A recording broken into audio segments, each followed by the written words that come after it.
Konspirasi tentang Indah dan Bambang itu sangat rumit lagi. Kedekatan Indah dan Bambang itu sebenarnya sudah sejak 2003. Ya, sudah kenal 2003 dan mereka sudah menjalin perselingkuhan di belakang perkawinan saya. Saksinya banyak di Tambak Romo. Entah kenalnya dari mana, entah dari jalan atau dari samsat dan lain sebagainya, itu diterangkan dari teman-teman saya, dari keluarga saya, dari Pak Kasmuri, dari Aklis dan sebagainya tentang mesum atau perselingkuhan serius, ya percintaan serius antara Bambang Permati dengan istri saya itu sejak 2003. Dan saya juga tahu di Magelang sana bahwa Indah itu katanya akan meninggalkan saya dalam 1 tahun perkawinan saja, itu sudah mau bercerai, Pak. Dan tahun ketiga itu sudah serius akan diperceraikan dari saya sama mertua, mau dikawinkan dengan oknum tentara di sana tetangganya dan oknum polisi di Pati ini. Jadi badannya itu menjadi borok, ditawak-tawak ke orang gitu, seperti lonte, Pak. Jadi seperti begenjek itu. Kalau ada orang yang dompetnya tebal, punya pengaruh, dia dekati, suruh kawin dia. Minimal ngedak atau kawin kontrak atau kawin siri atau perselingkuhan. Modus seperti itu di Winong ada itu. Seperti Mbak Larmi, modelnya seperti itu. Jadi mendekati, nanti terjadi adu bantal, perselingkuhan, percintaan, ya, berpacaran, seperti kayak nggak ada beban sebagai istri orang, nggak ada. Maka dari itu saya sungguh sangat menyampaikan penyesalan saya yang mendalam dan melakukan klarifikasi tabayun kepada kepolisian. Ini adalah modus yang di belakangnya dimungkinkan juga ada oknum tentara atau oknum polisi yang membackingi dari semua kejadian kejahatan yang dilakukan Indah Wahyudiawati, termasuk penggelapan, penipuan, pencurian, pencopetan, jahatan ras, penggelapan, pembegalan, dan percobaan pembunuhan. Karena korban-korbannya banyak, Pak. Saudara Indah Wahyudiawati masuk ke keluarga saya, pertama sekali itu yang diincer nyawa bapak saya. Jadi bapak saya dibuatkan roti, suruh makan, dalam saat itu beberapa detik muntah, Pak, masuk rumah sakit. Berarti kan sudah direncanakan.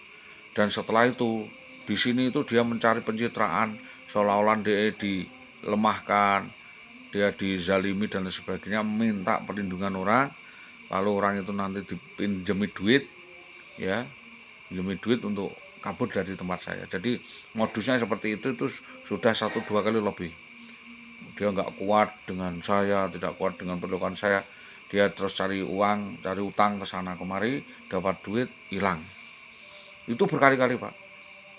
Ya pinjem ke Pak Suwadi, pinjem ke tetangga saya, pinjem ke, itu modusnya adalah mencari orang-orang yang membenci saya. Jadi orang yang membenci saya suruh danai dia untuk membunuh saya. Dan dimanfaatkan juga orang yang senang pada saya, yaitu dengan alasan minta uang untuk memelihara Mas Didi dan lain sebagainya. Kalau sama musuh saya mengatakan minta dana untuk membunuh Mas Didi, tapi kalau kepada orang yang baik dengan saya minta uang atau talangan untuk memelihara Mas Didi karena sakit. Wah, itu luar biasa pemasarannya dan targetnya banyak sekali. Dan sampai sekarang kasus ini bergulir dan Indah Wahyudiawati masih payu omongannya, Pak, karena dia seorang PNS.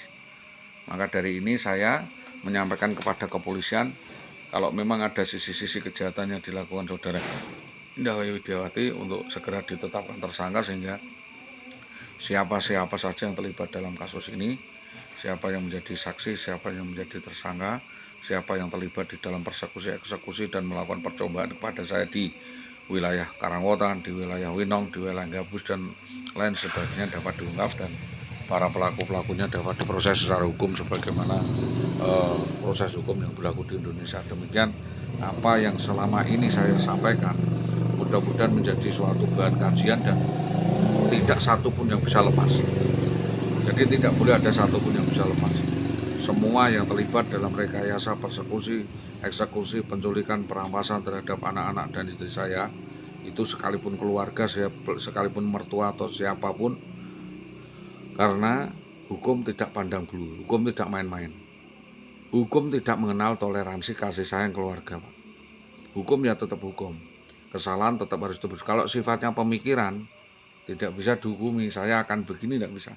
tetapi sudah melakukan class action dan melakukan suatu perbuatan, dan itu berkali-kali.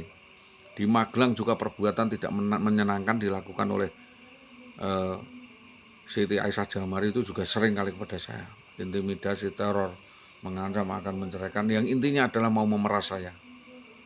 Jadi tidak meminta kebutuhan sebagaimana porsinya, tetapi memeras saya dan menekan saya untuk mengeluarkan sejumlah uang untuk kebutuhan mereka itu. Itu yang dapat kami sampaikan atas kerjasama yang baik dari keluarga dan kerjasama yang baik dari lintas sektoral, termasuk dari kepolisian, kejaksaan. Semua saya sampaikan terima kasih. Selamat pagi. Assalamualaikum warahmatullahi wabarakatuh.